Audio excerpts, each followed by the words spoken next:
Paneer Jal fries തയ്യാറാക്കാനായിട്ട് ഇതാ പനീർ എടുത്തിട്ടുണ്ട്. ഇതുപോലെ ഇങ്ങനെ നീളത്തിൽ കട്ട് ചെയ്തെടുക്കുക. കണ്ടോ, ഇങ്ങനെ നീളത്തിൽ കട്ട് ചെയ്തെടുക്കുക. ഇനി നമുക്ക് കടായൊക്കെ വെച്ച് ബാക്കി കാര്യങ്ങൾ നോക്കാം. പിന്നെ ഇത് നിങ്ങൾക്ക് വേണമെങ്കിൽ ഫ്രൈ ചെയ്തിട്ട് ഷാലോ ഫ്രൈ ചെയ്തിട്ട് നമുക്ക് ഉപയോഗിക്കാം. അതല്ലെങ്കിൽ എന്താ പറയുക, ഇതിങ്ങനെ ഡയറക്റ്റായിട്ടും ചേർത്ത് കൊടുക്കാം. പക്ഷെ പൊടിയാൻ പാടില്ല എന്ന് മാത്രം. ഇതിങ്ങനെ നീളത്തിൽ തന്നെ കട്ട് ചെയ്യണം. കണ്ടോ, വല്ലാണ്ട് കനം കുറയ്ക്കല്ല, ഇത്തിരി കനത്തിൽ. ഓക്കെ, അപ്പോൾ നമുക്ക് ഇനി എന്തായാലും പനീർ ജൽ ഫ്രൈസ് എങ്ങനെ തയ്യാറാക്കണമെന്നുള്ളത് നോക്കാം. സോ ഗൈസ്, നമ്മൾ കടായി വെച്ചിട്ടുണ്ട്. ഇനി ഇതിലേക്ക് ഓയിൽ ചേർത്ത് കൊടുക്കാം.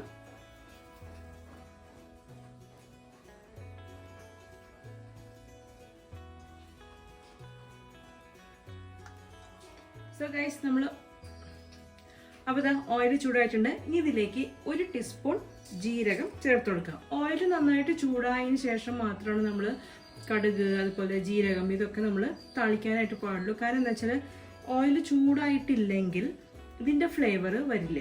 അതായത് എണ്ണ കുടിക്കുകയുള്ളൂ. ഓക്കെ, ഇപ്പോൾ ജീരകം ഇട്ട് കൊടുത്താൽ എണ്ണ കുടിക്കുകയുള്ളൂ. ഓയിൽ ചൂടായിട്ടില്ലെങ്കിൽ. ചൂടാവുകയാണെങ്കിൽ ആ ഒരു ഫ്ലേവർ നന്നായിട്ട് പുറത്തേക്ക് വരും. ഓക്കെ, ഇതൊരു ടിപ്പാണ്. അപ്പോൾ എന്ത് ചെയ്യാം, അപ്പോൾ എണ്ണ നന്നായിട്ട് ചൂടാണോ എന്ന് നോക്കുക. ചൂടായിട്ടുണ്ട്. ഓക്കെ, ഇനി നമുക്ക് 1 ടീസ്പൂൺ ജീരകം ചേർത്ത് കൊടുക്കാം. ജീരകം 1 ടീസ്പൂൺ ചേർക്കാം. ഇനി നമുക്കിതിലേക്ക് സവോളയും പച്ചമുളകും ചേർത്ത് കൊടുക്കാം.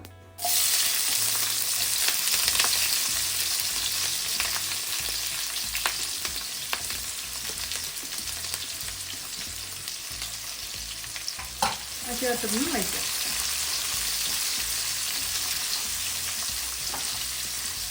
കുറച്ച് ഉപ്പ് ചേർത്ത് കൊടുക്കാം.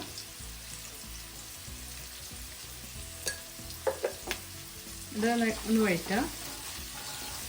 ഇതൊരു ഡ്രൈ ഡിഷാണ്, ഒരു ഗ്രേവി ടൈപ്പ് അല്ല. നമുക്കൊരു സ്റ്റാർട്ടറൊക്കെ ആയിട്ട് കഴിക്കാൻ പറ്റിയൊരു റെസിപ്പി, എന്താ പറയുക, ഒരു ഡിഷാണ്. ഓക്കെ, ചപ്പാത്തിക്കൊക്കെ സൈഡ് ഡിഷായിട്ട് നമുക്ക് യൂസ് ചെയ്യാം, ഫ്രൈഡ് റൈസിന് യൂസ് ചെയ്യാം. ഓക്കെ, ഇനി നമ്മളിതിൽ ചേർക്കുന്നത് ഇഞ്ചി വെളുത്തുള്ളി പേസ്റ്റാണ്. അത് നമുക്ക് കുറച്ച് ചേർത്ത് കൊടുക്കാം. 1 ടീസ്പൂൺ 2 ടീസ്പൂൺ വരെയൊക്കെ ചേർക്കാം കേട്ടോ, ഫ്ലേവർ അനുസരിച്ച്. ഈ ഇഞ്ചി വെളുത്തുള്ളി പേസ്റ്റിൻ്റെ പച്ചച്ചുവ മാറുന്ന വരെ വഴറ്റാം.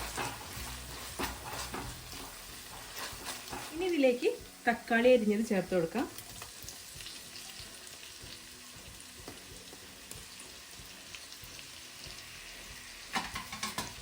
അതും ചേർത്തിട്ട് നന്നായിട്ടത് വഴറ്റിയെടുക്കുക. നിങ്ങൾക്ക് ഇങ്ങനെ അരിഞ്ഞെടുക്കുന്നതിന് പകരം പ്യൂരി ആക്കിയിട്ടും ചേർത്ത് കൊടുക്കാം കേട്ടോ. നമ്മളെല്ലാ വെജിറ്റബിൾസും നീളത്തിലാണ് കട്ട് ചെയ്തെടുത്തിരിക്കുന്നത്. കാരണം പനീർ നീളത്തിലായതുകൊണ്ട് നമ്മൾ എല്ലാ വെജിറ്റബിൾസും നീളത്തിലാണ് കട്ട് ചെയ്തിരിക്കുന്നത്. അപ്പോൾ കുറച്ച് കാണാൻ കുറച്ച് ഭംഗിയുണ്ടാവും, അതുകൊണ്ടാണ്. ഇനി നമ്മളിതിൽ ചേർക്കുന്നത് ക്യാപ്സിക്കമാണ്. നിങ്ങൾക്ക് യെല്ലോ, റെഡ്, എന്താ പറയുക, ക്യാപ്സിക്കൊക്കെ ചേർക്കാം കേട്ടോ. ഞാനിവിടെ ഗ്രീനാണ് ഉപയോഗിക്കുന്നത്. 3 ക്യാപ്സിക്കം ചേർക്കുക. അതായത് റെഡ്, യെല്ലോ, ഗ്രീനും ചേർത്ത് നമുക്ക് തയ്യാറാക്കാം. ഈ ക്യാപ്സിക്കം കൂടി ഒന്ന് ജസ്റ്റ് ഒന്ന് കുക്കാവണം. നന്നായിട്ട് ഇങ്ങനെ എന്താ പറയുക, അങ്ങനെ വല്ലാണ്ട് വഴണ്ട് വരേണ്ട കാര്യമില്ല കേട്ടോ. ജസ്റ്റ് ഒരു ചെറിയൊരു ക്രിസ്പിനെസ് ഉണ്ടാവണം.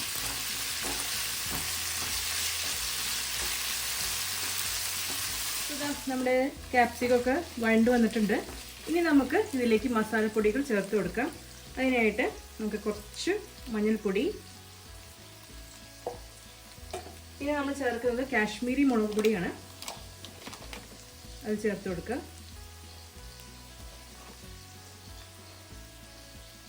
ഇതിലേക്ക് കുറച്ച് മല്ലിപ്പൊടി,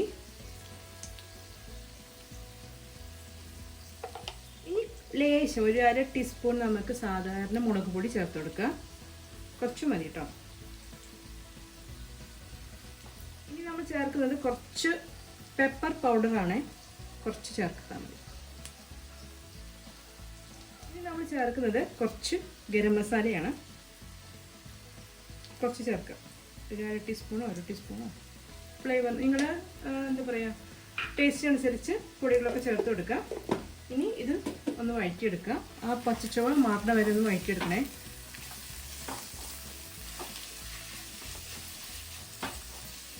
നമുക്ക് ഇതിലേക്ക് ഒരു ചെറിയ സ്പൂൺ വിനീഗർ ചേർത്ത് കൊടുക്കാം.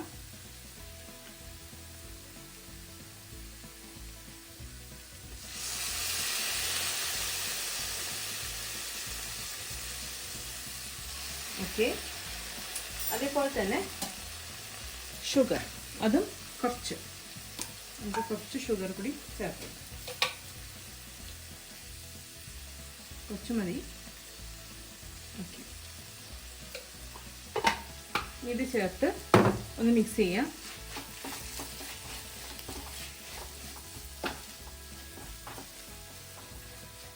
ഇനി നമ്മൾ പനീറാണ് ചേർത്ത് കൊടുക്കാൻ പോകുന്നത്. ഒന്ന് മിക്സ് ചെയ്തിട്ട് നമുക്കിതിലേക്ക് നമ്മൾ നീളത്തിൽ കട്ട് ചെയ്ത് വെച്ചിരിക്കുന്ന ഈ പനീർ ഇതിലേക്ക് ചേർത്ത് കൊടുക്കാം.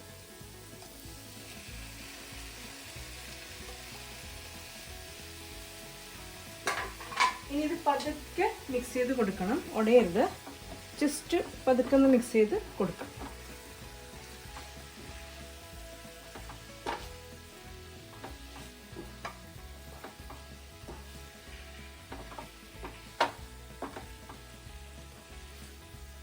ഓക്കെ,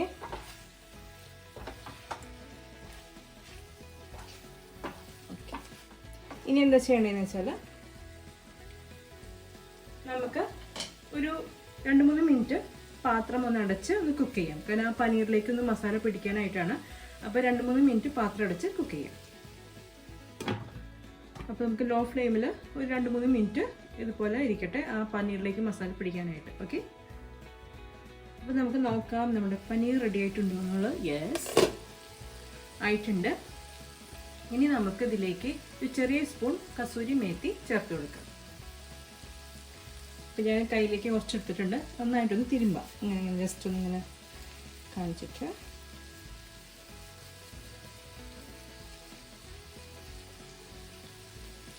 ചേർത്ത് കൊടുക്കാം. പതുക്കെ ഒന്ന് മിക്സ് ചെയ്യാം.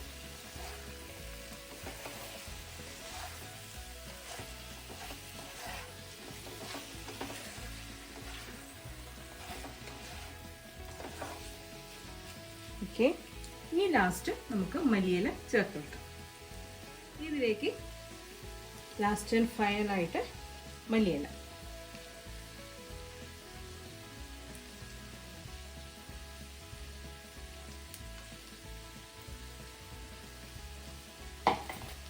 അതും ചേർത്ത് ജസ്റ്റ് ഒന്ന് മിക്സ് ചെയ്യാം. പതുക്കെ മിക്സ് ചെയ്യണേ, ഇത് പനീറൊന്നും ഒന്നും ഉടയാൻ പാടില്ല.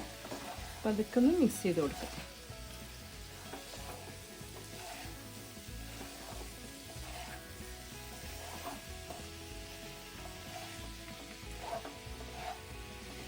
ഓക്കെ, സോ അങ്ങനെ നമ്മുടെ പനീർ ജാൽ ഫ്രൈസ് റെഡി ആയിട്ടുണ്ട്. അപ്പോൾ ഒന്ന് ട്രൈ ചെയ്ത് നോക്കാം. വളരെ സിമ്പിളായിട്ട് തയ്യാറാക്കാൻ പറ്റുന്ന ഒരു റെസിപ്പിയാണ്.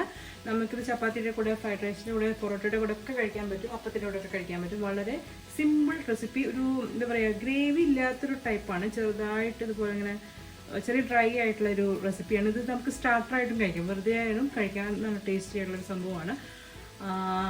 അപ്പോൾ ഞാൻ എന്തായാലും ഒന്ന് ട്രൈ ചെയ്തിട്ട് എൻ്റെ ഫീഡ്ബാക്ക്സ് എഴുതിയായിരിക്കും. ഓക്കെ, അപ്പോൾ നമുക്ക് അടുത്ത വീഡിയോയിൽ കാണാം.